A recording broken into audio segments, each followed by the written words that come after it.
Right, can you hear me in the back, Bob and everyone? You do.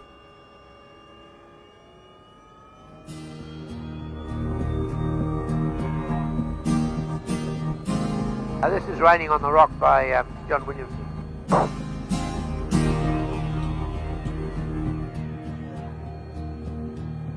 Pastel red to burgundy and spinifex to gold.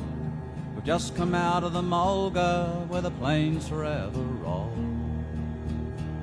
And Albert Namatjira has painted all the scenes, and a shower has changed the lustre of his land.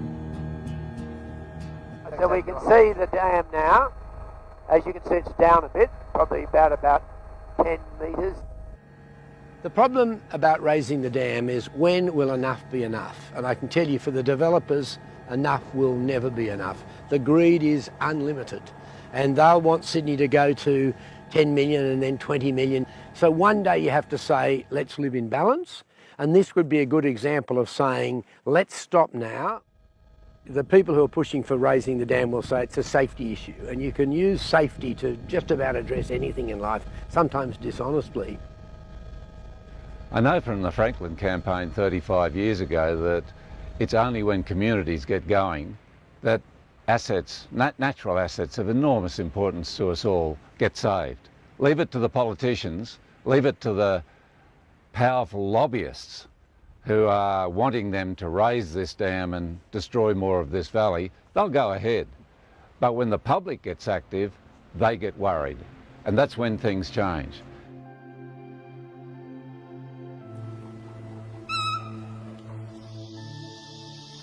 I think for so many people who live in Sydney, they're not even aware that we've got this thing called Wild Rivers right on our doorstep, right on the edge of the Sydney Basin. And I didn't know there was a Cowmung River until I heard about the plans to raise the Warragamba Dam wall and became aware that that would have a really massive impact on rivers like the Cowmung. And it wasn't until I came out here that I really understood what was going to be lost. There's just not many of these sorts of places left.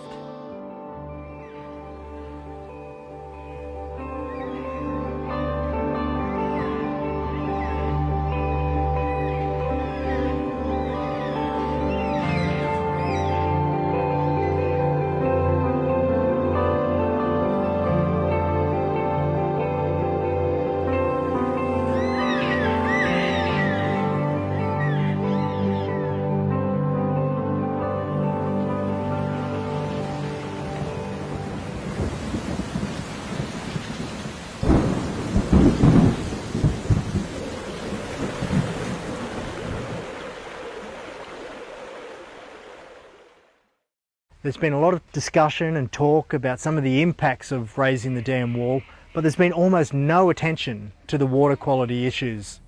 I'd be very concerned about increased natural organic matter, the organic carbon that leaches out of soils and leaves and into the waterways. So you need to add more chlorine to react away all of the natural organic matter.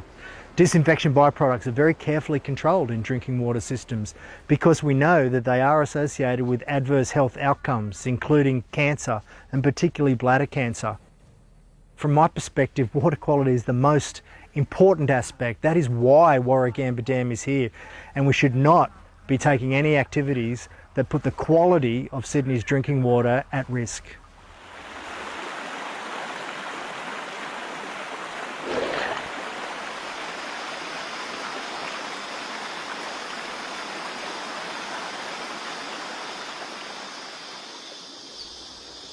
We've just come off the sandstone escarpment into the woodland of the Burragorang Valley. The trees that you see around here are some of the oldest old-growth forests in the Greater Sydney region. Their flowers, the hollows in them, and the dead branches that they drop on the ground provide for some of the rarest bird species in Australia. Eastern spinebill. Firebird nest just up there. Oh.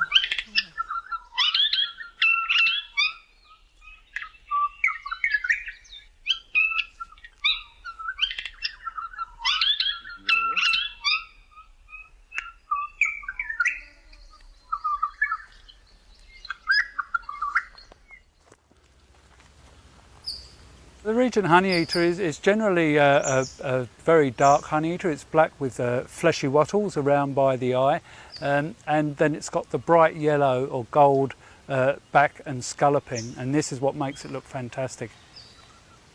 In the last 50 to 100 years, it's definitely, the tide has turned against this bird, and populations have plummeted. This is a typical area of where it is found, and of course it's under threat. Painted. Honeyeater. Wow. It's a little bit in the distance, but it's just... Painted honeyeater. It's another threatened species, but this is very far east for them. So if we can try and preserve or conserve Regent honeyeater habitat, we basically save this whole suite of threatened species as well. If this gets flooded, the whole thing will get wiped out. It'll be gone. The trees die. Painted honeyeaters will go. Yeah. Regents will lose breeding habitat.